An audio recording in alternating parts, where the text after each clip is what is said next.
White House senior advisor Jared Kushner listens as President Trump speaks during a cabinet meeting at the White House on November 1.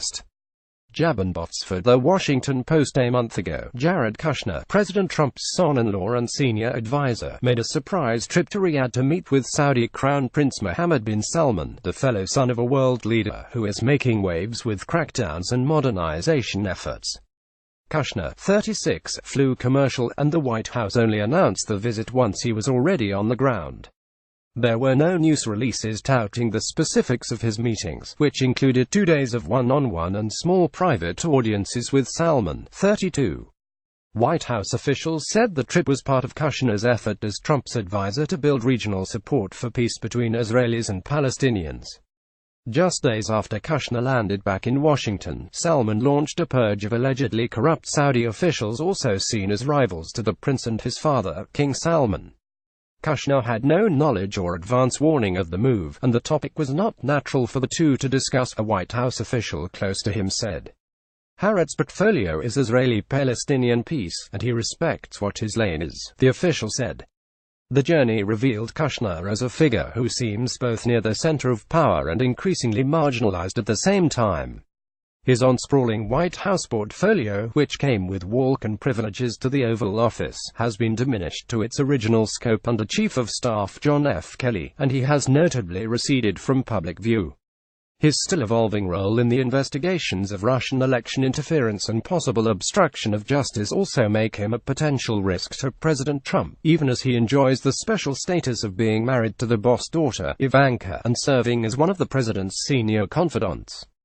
Kushner's family faces additional pressures over a troubled New York skyscraper at 666 Fifth Avenue, which he purchased in his role as head of his family's real estate business but from which he has divested since entering the administration.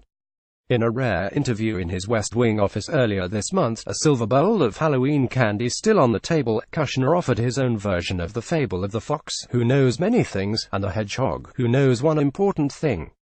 During the campaign, I was more like a fox than a hedgehog. I was more of a generalist, having to learn about and master a lot of skills quickly, he said. When I got to DC, I came with an understanding that the problems here are so complex, and if they were easy problems, they would have been fixed before, and so I became more like the hedgehog, where it was more taking issues you care deeply about, going deep and devoting the time, energy and resources to trying to drive change.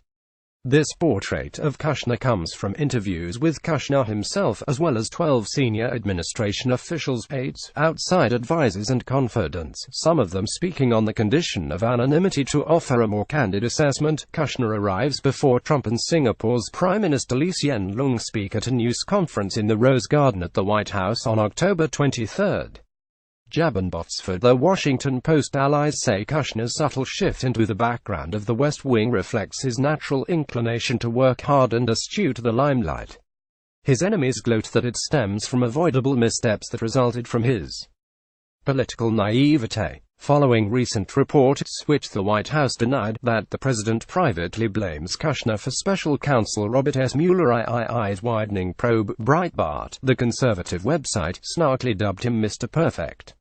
The nickname originated from promotional material Kushner's own family used when trying to lure Chinese investors to the New Jersey real estate projects. Some aides scoff at the notion that Kushner isn't still whispering to the president about official business. But one of Kelly's conditions for taking the job was that everyone, including Kushner and his wife, had to go through him to reach the president, and Kelly has made clear that Kushner reports to him, aides said. The new hierarchy is part of Kelly's effort to sideline Kushner, said one Republican in frequent contact with the White House.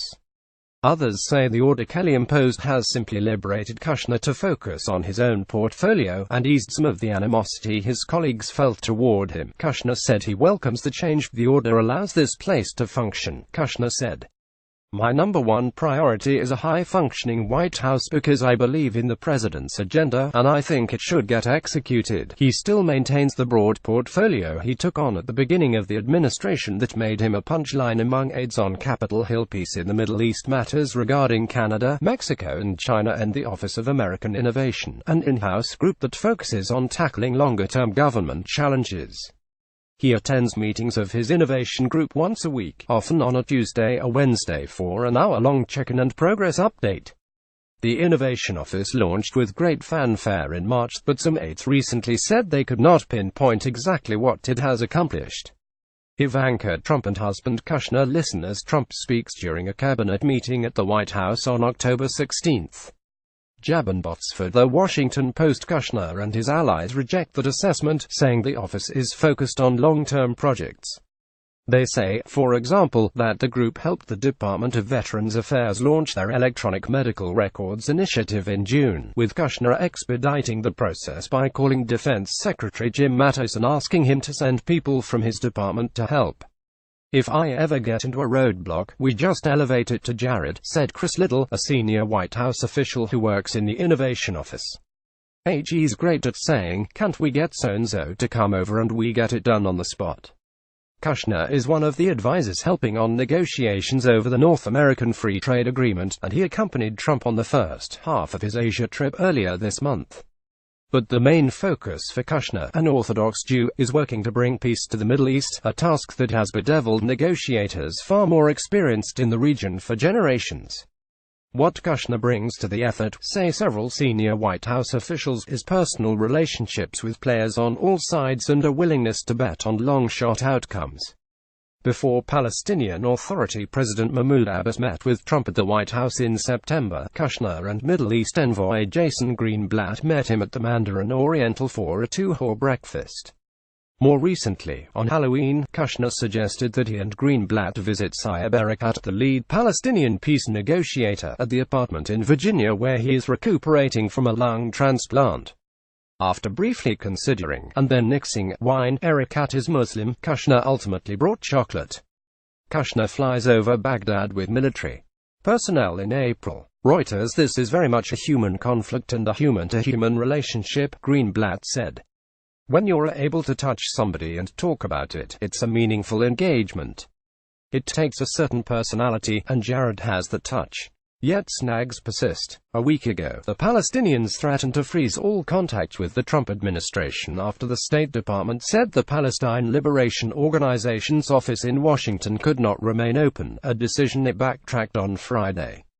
And Kushner's friendship with Mohammed bin Salman raised questions after the Crown Prince's anti-corruption campaign, which critics paint as an attempt to consolidate power but devotees say is part of his efforts as a reformer, as well as concerns from some that Saudi Arabia now feels further emboldened within the region. The Mueller probe, meanwhile, is entering a new phase, with the special counsel announcing 3 indictments at the end of last month, including for Trump's former campaign chairman Paul Manafort, while investigators begin to interview people close to the president's inner circle.